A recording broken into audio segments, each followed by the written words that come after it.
أعوذ بالله من الشيطان الرجيم. بسم الله الرحمن الرحيم. رب اشرح لي صدري ويسر لي أمري واحلل عقدة من لساني يفقهوا قولي.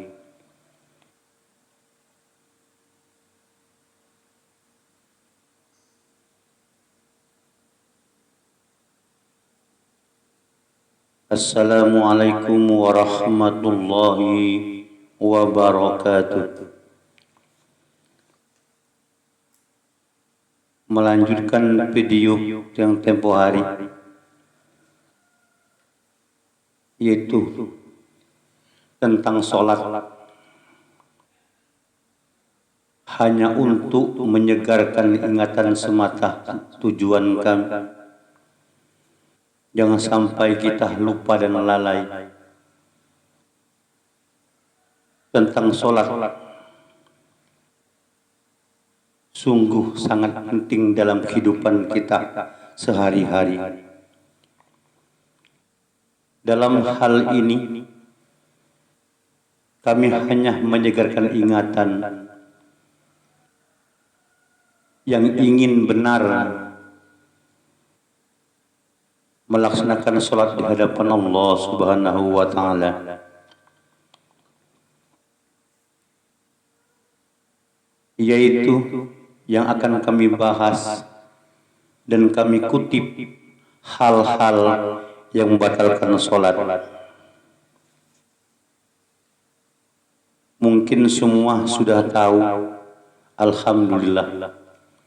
Kami hanya menyegarkan ingatan semata. Yang pertama, membatalkan sholat, yaitu tidak berwudu sebelum sholat. Yang kedua, buang angin di kala sholat. Berludah, terlalu banyak bergerak.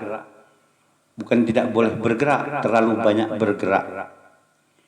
Kalau bergerak boleh.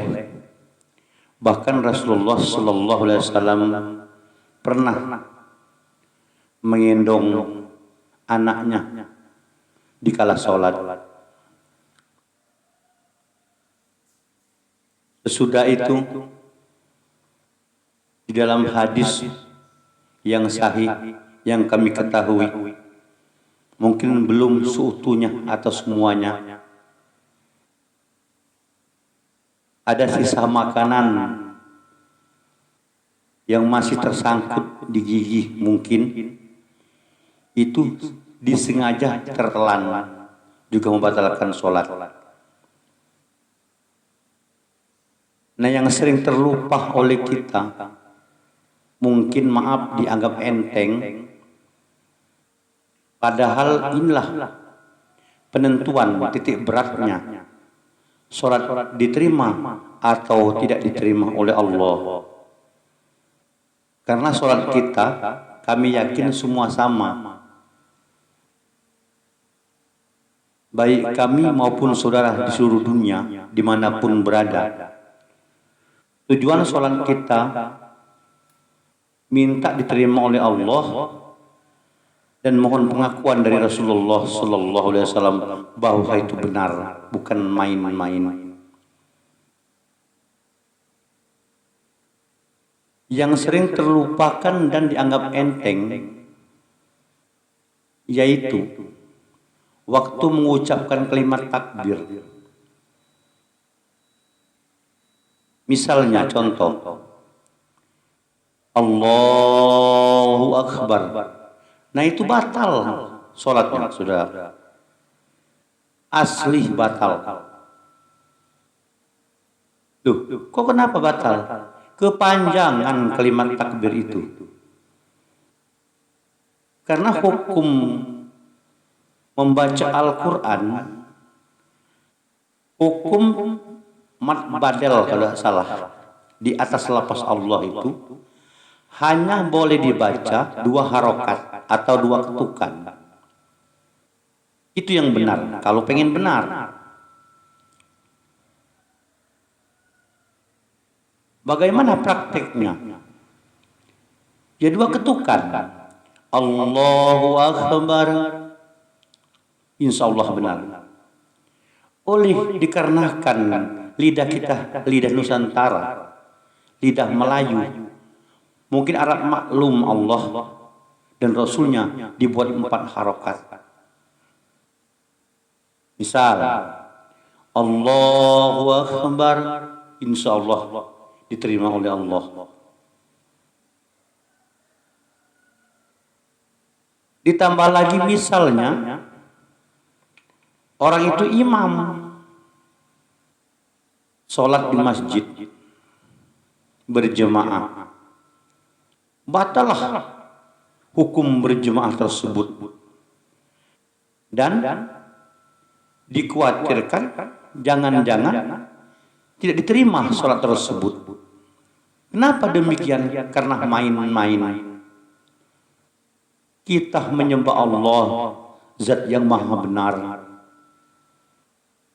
Kalau di luar sholat, ya silakan saja, misalnya takbiran, Allahu Akbar Allah, ya silakan saja, atau azan, atau qoman. Lah, kalau sholat, ya janganlah main-main. Apalagi misalnya imamnya kurang sehat badan, kurang sehat akal, kurang sehat pikiran, tambah kacau itu saudara. Jadi harus yang sehat. Harus yang sehat. Mungkin saudara masih ingat waktu Rasulullah sedang sakit. Siapa yang Rasulullah suruh? Ganti berganti antara Umar dan Abu Bakar. Jadi yang berhak menyuruh orang jadi imam itu hanya Rasulullah. Kalau kita jangan coba-coba, bahaya saudara. Jadi bagaimana kalau biar bisa sholat berjemaah? Bentuklah tim. Cari di kampung-kampung kita yang pantas jadi imam sesuai dengan syarat-syarat dan rukun-rukun dan hukum-hukum yang berhak menjadi imam. Kalau Rasulullah menyuruh orang menjadi imam, benar. Karena Rasulullah adalah nabinya alam jagat.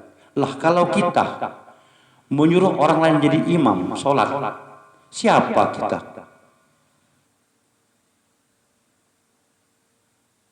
Ayo, siapa kita? Jadi kalau pengen benar itu, insya Allah takbir berlebihan membatalkan sholat. Ditambah lagi misalnya jadi imam sholat berjemaah membaca surah Al-Fatihah, main-main lagi. Sayang kan? Ingin sholat berjemaah tujuan ke masjid biar mendapat berkah dari Allah dan ridhonya, ternyata imamnya main-main. Kami tidak akan pernah berhenti untuk mengingatkan di dalam melaksanakan sholat, khususnya membaca surat Al-Fatihah. Dikarenakan di sini titik beratnya, diterimakah sholat seseorang atau tidak diterimakah sholat seseorang di hadapan Allah. Yang sering terjadi kesalahan ucap atau memang mereka itu belum menguasai ilmu baca Al-Quran, atau main dianggap enteng, main-main dianggap sepele, yaitu di saat mengucapkan mulai dari iyyaka na'budu wa iyyaka nasta'in.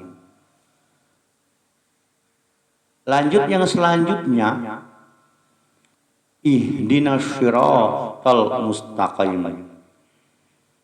Jadi di situ ada huruf shad, syira, huruf sin mustaqim, qaf huruf mustaqim. Didengungkan sedikit. Dilanjutkan syiratal ladzina bukan na'an alaihim ghairil maghdubi alaihim waladdallin amin. Nah, di situ kadang-kadang sering kami dengar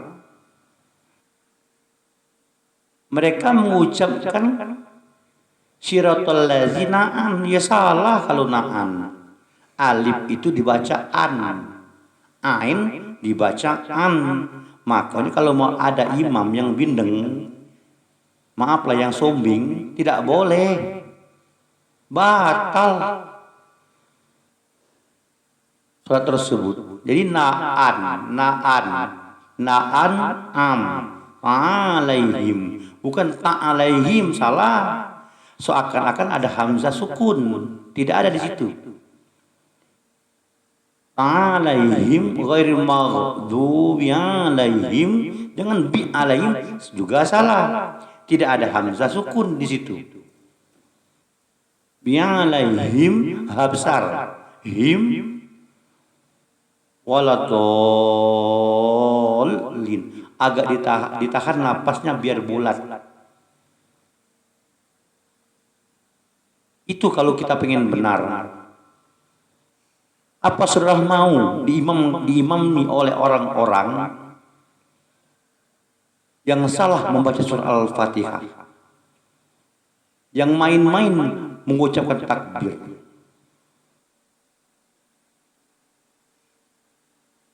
Kenapa sampai kami mengegas demikian? Mungkin saudara ingat sabda Rasulullah Sallallahu Alaihi Wasallam, nanti di alam barzah dan alam baka, pertama sekali yang Allah periksa yaitu sholat mereka. Kalaulah sholatnya benar, amal perbuatan yang baik ikut juga benar. Tapi sebaliknya, kalaulah sholat mereka salah atau main-main, dianggap sepele, amal perbuatan lainnya juga dianggap salah. Dan tidak diterima sholat seseorang kalau tidak baca surat Al-Fatihah. Ya, kami selama ini belum pernah ada orang imam sholat tidak membaca surah Al-Fatihah. Tapi masalahnya lain lagi, dibaca tapi salah cara membacanya, sama halnya tidak membaca. Berarti kan batal sholat tersebut. Maka titik berat tersebut berlaku, tidak diterima sholat seorang kalau tidak baca surah Al-Fatihah. Sementara Allah mengancam nanti di alam barzah dan alam baka, yang pertama sekali diperiksa oleh Allah adalah sholat seseorang.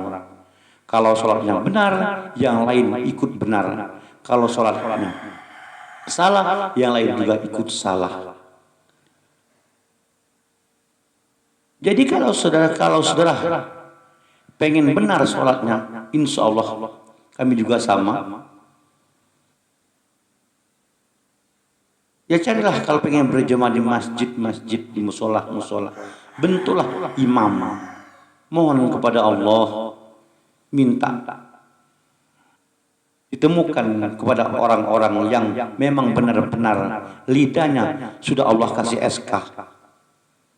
SK apa? SK benar membaca lapas-lapasnya Allah, yaitu membaca Al-Quran. Insya Allah ketemu. Insya Allah ketemu. Jadi tidak diterima sholat seorang kalau tidak baca surah Al-Fatihah. Sudah membaca tetapi salah membacanya, sama saja halnya tidak membaca. Berarti tindakan-tindakan perbuatan kita selama ini mencari nafkah siang dan malam sebagai ayah dan bapak juga maaflah tidak diterima oleh Allah.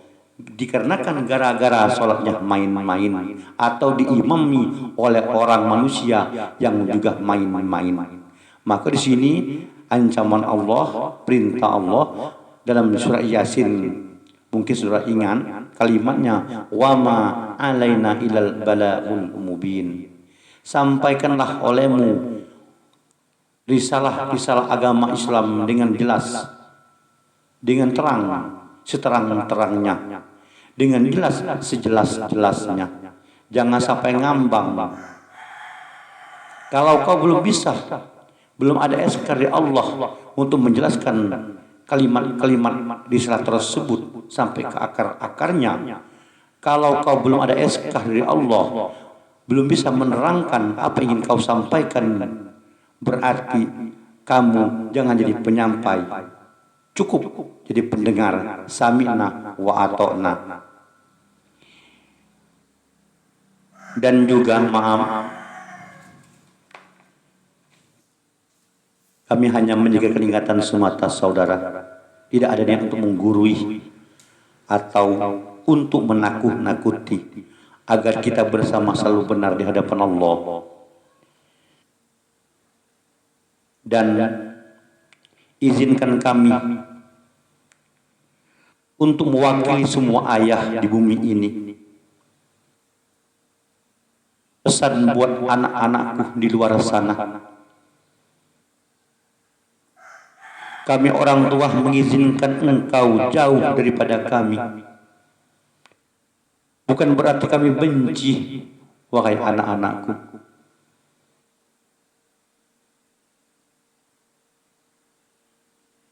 Kadang-kadang sengaja kami membiarkan engkau terjatuh.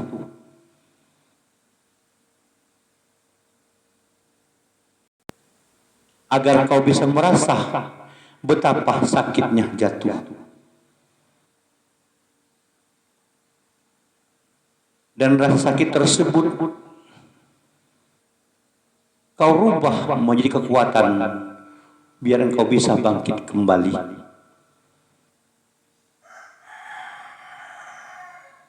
Dan mengembalikannya kepada Allah serta memasrahkannya kepadanya. Wa ilallahi turja'ul umur la syarika lahu wa bizalika umirtu wa ana awwalul muslimin. Wallahu basyirun bil ibadah. Wabillahi taufiq wal hidayah. Wassalamualaikum warahmatullahi wabarakatuh.